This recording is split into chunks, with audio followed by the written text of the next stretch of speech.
नमस्कार दोस्तों, मैं हूं राघवेंद्र। स्वागत है आप सभी का इन खबर पर।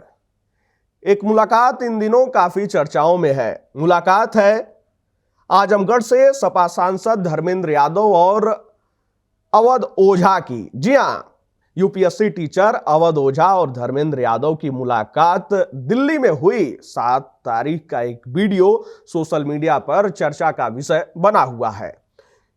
लोग कह रहे हैं कि भैया अवध ओझा सर जो है लगातार समाजवादी पार्टी के नेताओं से क्यों मिल रहे हैं। लोग ये भी कह रहे हैं कि अब लगता है कि दिल्ली विधानसभा चुनाव के बाद 27 की तैयारी में हैं ओझा सर। यह भी कहा जा रहा है कि ओझा सर तो सीट भी डिसाइड कर चुके हैं, बस मुहर लगनी बाकी है और 27 में सपा का साथ वो मांग रहे हैं। यानी कि 27 में सपा के साथ वो चुनाव लड़ने की तैयारी में है। खैर, ये तमाम चर्चाएं सोशल मीडिया पर हुई। लोग ये कहने लगे कि इसीलिए जो है ये लगातार एक एक करके बड़े बड़े नेताओं से मुलाकातें हो रही हैं, क्योंकि इस बीते दिनों अखिलेश यादव से भी मुलाकात हुई थी। खैर, जब धर्मेंद्र यादव से मीडिया ने इस पर सवाल पूछा था तो धर्मेंद्र यादव ने इसका जवाब तो अलग ही दिया था। धर्मेंद्र यादव ने कहा था कि यह मुलाकात सीनियर और जूनियर वाली है। सीनियर और जूनियर वाली कैसे भैया? उन्होंने कहा कि इलाहाबाद विश्वविद्यालय को लेकर और उसकी चर्चा को लेकर यह मुलाकात थी। अवध ओझा सर मेरे सीनियर रहे हैं, तो यह सीनियर और जूनियर वाली मुलाकात थी। यानी कि उन्होंने एक तरीके से इस बात को नकारा कि राजनीतिक मुलाकात नहीं थी, कि राजनीति के रूप में मुलाकात हो कि समाजवादी पार्टी में अवध ओझा आएंगे, चुनाव लड़ेंगे, उन तमाम मुद्दों को लेकर नहीं था। एक ये सीनियर और जूनियर वाली मुलाकात थी, इलाहाबाद विश्वविद्यालय को लेकर मुलाकात थी।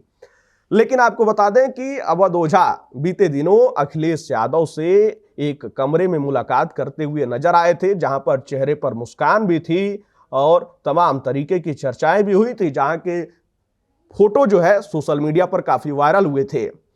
आपको पता ही है कि युवाओं के भीतर अवध ओझा सर किस तरीके से लोकप्रिय हैं और वो अपने क्लास में भी तंज कसते रहते हैं। ठीक उसी तरीके से सोशल मीडिया पर उनके चहेते लोगों ने भी तंज कसा। उन्होंने कहा कि भैया पड़पड़गंज में अब किस्मत आजमा चुके हैं ओझा सर, अब तो यूपी की बारी है। जिस जन्मभूमि से आते हैं अब वहां की बारी है।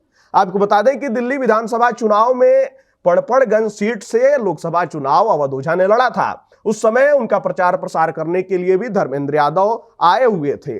लेकिन युवाओं के भीतर काफी लोकप्रिय होने के बाद भी चुनाव में पटखनी खानी पड़ी थी। और उसके बाद अवध ओझा ने तो एक क्लास में इतना तक कह दिया था कि भैया हमको चुनाव हराने के लिए प्रधानमंत्री नरेंद्र मोदी को भी हमारे प्रतिद्वंदी का 3 बार पैर छूना पड़ा था। तो अवध ओझा जो है अपने अंदाज के लिए जाने जाते हैं।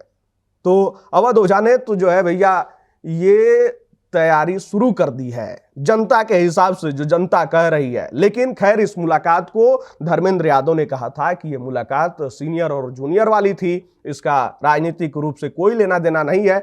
लेकिन यह सीनियर जूनियर वाली मुलाकात देखना होगा कि आगे आने वाले समय में क्या राजनीतिक रूप लेती है, क्या अवध ओझा समाजवादी पार्टी में शामिल होते हैं और एक बार फिर 27 का चुनाव आते आते क्या सीट भी कंफर्म हो जाएगी।